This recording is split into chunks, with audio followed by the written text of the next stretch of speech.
Halo anak-anak, apa kabar? Berjumpa lagi pada video pembelajaran ini. Pada video kali ini kita masih tetap belajar di tema 3, subtema 1, aneka benda di sekitarku, pembelajaran 5 dan 6. Bahan untuk membuat benda tidak hanya berasal dari kayu, kertas, dan plastik, tetapi ada juga yang terbuat dari kaca, logam, dan karet. Nah, bacalah informasi berikut ini. Benda dari kaca. Ada benda-benda yang terbuat dari kaca. Nah, benda tersebut antara lain gelas, piring, mangkuk, kacamata, akuarium, jendela, dan peralatan laboratorium. Nah, kaca memiliki sifat yang kedap air dan tembus cahaya. Oleh karena itu, kaca digunakan untuk membuat benda-benda yang tahan air. Yang berikut benda dari logam. Benda-benda tersebut antara lain panci penggorengan, sendok sayur, sendok makan, kerangka mobil, dan pagar rumah. Kenapa menggunakan bahan dari logam? Karena logam memiliki sifat yang kuat. Selain sifatnya kuat, logam juga dapat dibentuk, dan logam memiliki penghantar panas yang sangat baik. Nah, yang berikut benda dari karet.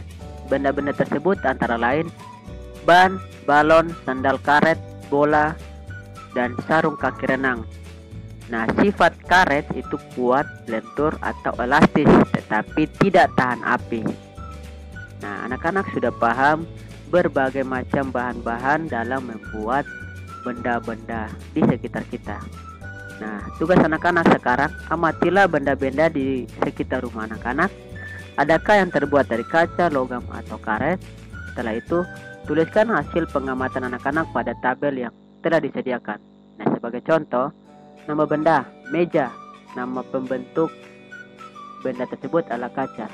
Sifat kaca yaitu tembus cahaya. Yang kedua, pilihlah 3 benda dari benda-benda yang telah anak-anak amati atau selidiki lebih lanjut. Isilah hasil penyelidikanmu pada tabel di bawah ini. Perhatikan contoh seperti nomor 1. Nama benda daun jendela, terbuat dari bahan kayu dan aluminium. Nah, kelebihan dari bahan kayu yaitu kuat. Beberapa jenis kayu juga dapat bertahan ratusan tahun. Kekurangan dari bahan kayu yaitu dapat terkena rayap dan mudah terbakar. Nah, untuk aluminium, kelebihan dari bahan aluminium yaitu ringan, tidak dapat dimakan rayap. Nah, kekurangan dari bahan aluminium yaitu tidak tahan benturan yang keras. Coba perhatikan, anak-anak perhatikan gambar penggaris berikut ini. Nah, pada penggaris itu ada satuannya, yaitu ada satuan meter, sentimeter, dan milimeter. Kita akan mempelajari 3 satuan ini. Nah, 1 meter itu sama dengan 100 cm. Nah, jika 1 meter diubah ke dalam milimeter, maka 1 meter sama dengan 1000 mm. 1 meter 1 cm jika diubah ke dalam milimeter sama dengan 10 mm. Materi-materi ini sudah kita pelajari di kelas 2. Itu tentang tangga satuan panjang. Saya ingatkan lagi bahwa pada tangga satuan panjang, jika satuan itu turun, maka dia dikali dengan 10. Jika satuan itu naik, maka dia dibagi dengan 10. Nah, di sini 1 meter sama dengan 1 cm. Artinya meter itu turun ke centimeter sebanyak 2 anak tangga. Maka 10 dikali 10 sebanyak 2 kali. Sehingga sama dengan dikali dengan 100. Nah, 1 meter jika diubah ke milimeter, maka dia turun 3 anak tangga. Maka dikali 10 sebanyak 3 kali, yang artinya adalah dikali dengan 1000. Sehingga 1 meter sama dengan 1000 milimeter. Nah, jika 1 cm diubah ke dalam milimeter, karena dia turun 1 anak tangga saja, maka dia cuma dikali 10. Sehingga 1 cm sama dengan 10 mm. Nah, coba perhatikan contoh soal berikut ini.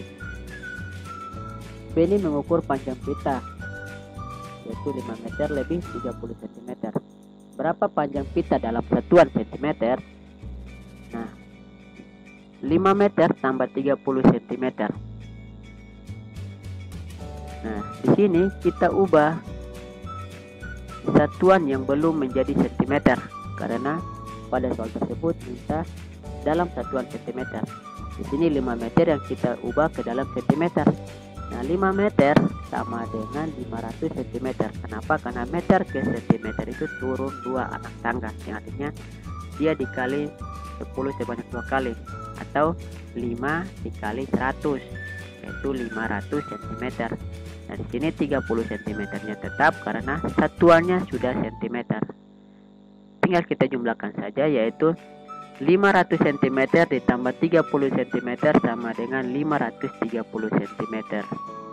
Sehingga kalimat kesimpulannya jadi panjang pita adalah 530 cm.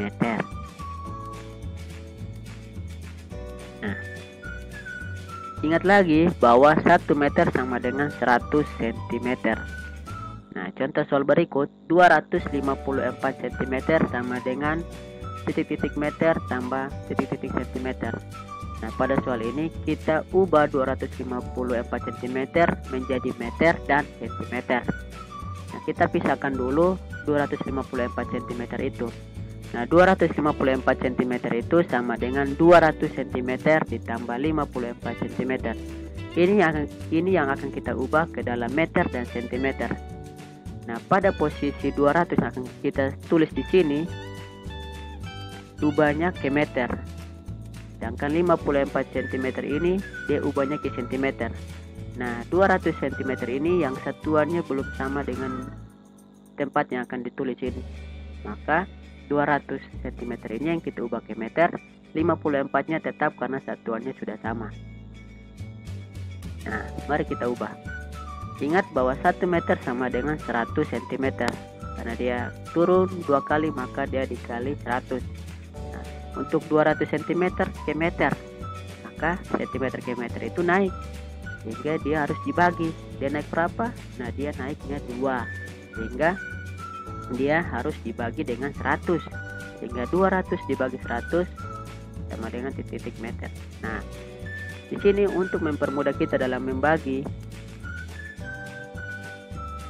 angka yang besar seperti ini, jika dia mempunyai angka 0 pada kedua bilangan tersebut, maka untuk mempermudah kita tinggal mencoret kedua angka 0 pada kedua bilangan itu, namun coretnya dalam jumlah yang sama. Contohnya, di 200 dan 100 kita coret 1 0.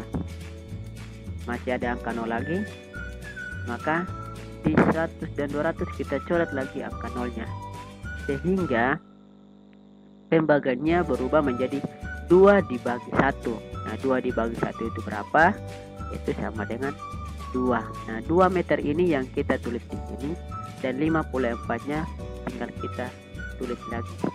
Sehingga 254 cm sama dengan 2 meter ditambah 54 cm.